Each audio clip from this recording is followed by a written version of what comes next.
Hello everybody, it's Martin Keenan here, and it's another episode from the APSIC conference in Singapore, and I bumped into Dr. David Webber from the University Hospitals of North Carolina, who kindly did a podcast a few weeks ago on Clostridium difficile, and he and his team have just written a very nice letter to IPC about an integrated infection prevention and control service. So I'm just thought we'd have a little chat about that. So, David, what's the background to this paper, or this letter, and what are your thoughts on it? So, once we developed an infection prevention program several decades ago based on the scenic studies by the Centers for Disease Control, classically they would consist of a physician as the hospital epidemiologist and one or more nurses who would be trained as infection preventionists. And they would, in the older days, they would certainly, their focus was on surveillance, on preventing infections with bundles, dealing with outbreaks and exposures. But what we found over time is that we need to bring into infection prevention programs all the new technologies to deal with the growing threats. COVID, monkeypox, multi-drug resistant pathogens such as C. auris, more complicated device-related infections. And more importantly, we have many guidelines, and the guidelines generally stop and say, here's what you should do. They don't tell you how to implement that. No. So over time with our program, rather than borrow people with other expertise, we've integrated them into our program. Specifically, we've integrated microbiology technicians who can really do current molecular biology techniques such as whole genome sequencing, which we use for tracking our epidemics, see if we can find the source or link them between patients for the transmission. We've integrated people trained in quality improvement, quality assurance, who are implementation and behavioral scientists with specific training in that field. We've integrated people who are knowledgeable and trained in informatics who can do things like machine learning, how to mine large data sets, statisticians, epidemiologists who can help with the statistics of cluster randomized control trials as examples. So we've tried to broaden this so we have, and the advantages are twofold. Instead of borrowing people from other departments who know nothing about infection control and prevention, they know all the guidelines. They know the foundation of the guidelines because they've been with us for years, and it takes about a year for them to learn that. On the other hand, they can train our infection preventionists in fields that we've never studied, like quality improvement and the science behind behavioral integration and machine learning. So it works well for both of us. And I think this really is the wave of the future, both for research, but more importantly for learning more how to prevent infections and implementing guidelines. I mean, because you're right. We say, here's a guideline, go and implement it. But actually, as an infection control nurse, as I was for years, I was never really trained or given any training in implementation science, so I'm having to learn the new science, a bit of it, but not doing it very well. When in fact, there are plenty of people out there who have these skills in implementation science who don't know infection control. So by bringing them into the team, I mean, do you actually employ them within the team, David, or how does that work? We currently, for my roughly 1,000-bed hospital, have 20 FTEs, and they're about evenly divided, 10 infection preventionists, and 10 people who are in these allied fields. They are 100% our employees. And then we have some novel people as well. For instance, we have a public health epidemiologist who was partly paid by our state health department, who then is our link to public health departments. And because she's actually partially paid by the state, she has access to all the confidential material the state has and works as a two-way street. So here we are dealing with monkeypox now.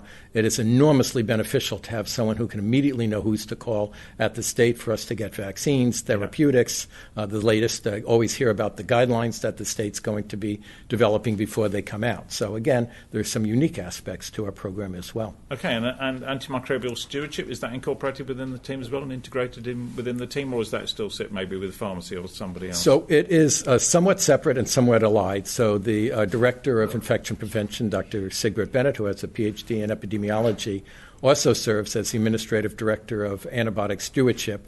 And within that program, we meet regularly, and it's one larger team. So the answer is yes, they're integrated as well.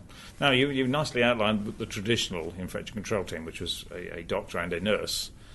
I mean, you've got a lot of nurses, but did they feel threatened at all by these new disciplines coming to work within the team, or did they embrace the fact that they recognised that there were skills there that they didn't have, and there was going to be this two-way transmission of knowledge and experience between the two parts? No, they totally embrace this because their roles have only been supplemented. I mean, they are still the lead people in dealing with the floor nurses and teams. They do, of course, all of the initial surveillance. They do the initial outbreak investigations. On the other hand, they can ask questions. Literally, one of the nurses, let's say she sees 3 Staph aureus infections in their neonatal intensive care unit. She can go ask an informatics person to provide a chart of the average daily census, whether crowding is an issue, and how many cases they've been seeing, new cases and ongoing cases of MRSA in the neonatal unit for the last 3 years. And literally within 15 minutes, she'll have all of that data. Yeah. And then she can look and see that turns out that all of those infants were transported in from other hospitals. She can go to the informatics person and ask what percentage of people transported in from hospitals are getting tested like they should before they come. And just literally within a few minutes, she'll have all the data in hand. Okay. I mean, are disciplines like laboratory scientists thinking, actually, there's an opportunity here for me to work in an infection prevention team? And are they actually thinking of that as a career opportunity as well, do you think? I think the answer is yes. Of course, our lab microbiologists love coming to us. We only get people who have had many years of experience, and we're 9 to 5, not on weekends, as opposed to most lab technologists who have to spend some time on nights and weekends. So, in general, we don't have trouble recruiting for our department there. For our nurses, we have occasionally hired people already trained in infection prevention, but in general, we only take people who have had at least 5 or 10 years floor nursing experience, and generally in a specialized area like hemodialysis or the bone marrow unit or one of the surgery ICUs. So again, they're bringing a wealth of nursing experience before we train them in infection prevention. And of course, we subsidize them to get certified by the Association of Professionals in Infection Control. I mean, expertise is a good thing, isn't it? Because if they've worked in a specialist area, when they go back to that specialist area, they're still recognised as an expert. And I actually really like the paper you published, I think it was last year, where you actually had a specialist working in the area who actually worked as the IP person, doing some audits and standing there coaching, if you like, and doing buddying with people working in the clinical area. So there's a recognition by the staff working in that area that the person who's talking to them about their practice has got some expertise in that area as well. And we actually, one other person I didn't mention in the group, besides, yes, I agree with you, it's critical that they have competency and they're seen as leaders and knowledgeable about the area. We also have an auditor. Many things you can find out from a chart. So if you want to know how many days a central line was in place, you can look at the chart as an example. It's not going to tell you that the nurse on the floor that the dressing was wet and oozing and should have been changed. Yeah. Or that in terms of you can find out when a Foley catheter went in, for instance. It's not going to tell you that if you walked into the room, somebody found the Foley bag on the floor. Yeah. And so we actually have an auditor who goes around and does those type of measurements. And in addition, we have the role of that same person was on construction and renovation. And as we've heard here at this conference, can be a big problem, particularly for Aspergillus and other molds. Yeah. So he reviews, and then brings it to more senior people, every construction renovation project in the hospital. And we look at those projects, he does, every single day. We visit the site, make sure it's meeting the guidelines, and we're actually empowered to just put a red sign on the door and say all construction renovation stops because we found a breach of the standards until they fix it. So again, just another addition to the department. And it would take time away from our nurses who are trained in other things to be, just walking around looking at construction. So we have someone specially trained in that area. It's just another example of adding to an integrated program. Okay. I love Susan Huang's talk this morning, talking about antimicrobial stewardship and what we've got to do going forward. And one of her last slides is that the thing we've got to work on all the time is behaviour. And I'm not a behaviour specialist, but people are. And have you got somebody who's a behavioural specialist in the team, and what's their background and how do they work with everybody? So we have 2 people who specialize in quality assurance and quality improvement, and they are trained with degrees, master's degrees in human behavioral science, which is how best to work with people. Some of the ideas, of course, are relatively simple. If you're going to give feedback, the sooner you give the feedback, the more likely it is to make a difference. That's one simple training that's not hard. But when you get to the more complicated issues about how to train people and to safely do high-level disinfection, and what's the best way of assuring that people understand it, and should you use written material, audio material, should they have to do demonstration projects, then the science behind that is depth. It's in depth, but most of us really don't know that science. No, I certainly don't. And these people are trained in that. Yeah. I mean, I completely agree. I mean, how did you get the business case and the money for these posts then? Could you just argue, well, we're forever having to borrow them anyway, but this is going to be a better way forward because we can train them and they can train us? So, and part of it was both of those. So we did what they call an SBAR, which we sent up to senior administration, where we looked at the situation and the problems and the costs and the benefits for senior administration. And I should say, in general, the departments we were borrowing from thought this was an excellent idea because then they didn't have to lend us people. And of course, the people also acted as liaison with the department. So a microbiologist, if we have an issue, we get a call about an organism that might be a Legionella. Mm-hmm. Well, we have a microbiology tech. We ask her to go down and look at it with her colleagues that she's known for years, and she'll go look at it and report back to us and say, nah, it really isn't. Okay.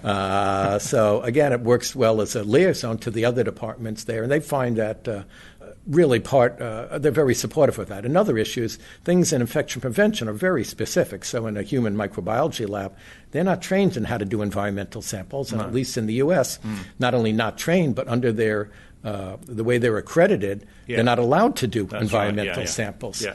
So they're very happy to have our own people doing those. And similarly for the behavioral science people we have, when they would send people to us, they really didn't understand the guidelines. And we'd say, no, that's really not the question we're asking. Yeah. Here our people know exactly that. So they've always been supportive.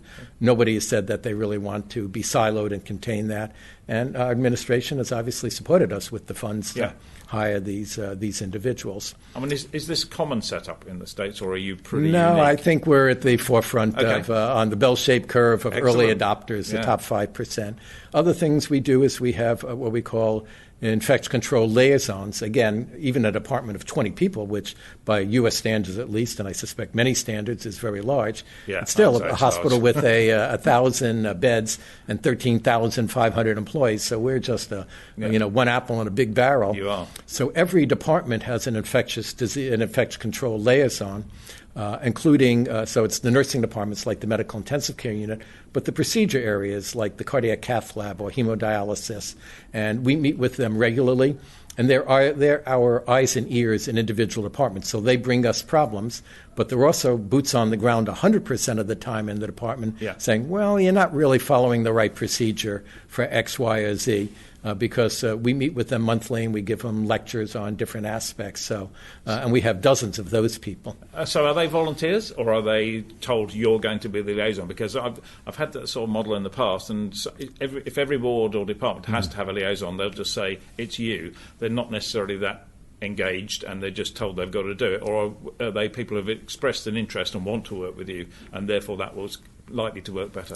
So they are volunteers, but on the other hand, from senior management has made it clear to those departments that their time is covered by the department. Oh, excellent. So if someone's spending, half an hour a week working in infection prevention, and the MICU is our liaison up there, it isn't like they're going to get dock pay or they can expect to be working an extra hour. Yeah. It's clear that time is covered by that department, and that's been and that's clear by senior administration. That's great because you're seeing the managerial commitment and the commitment of the organisation, therefore, towards infection prevention.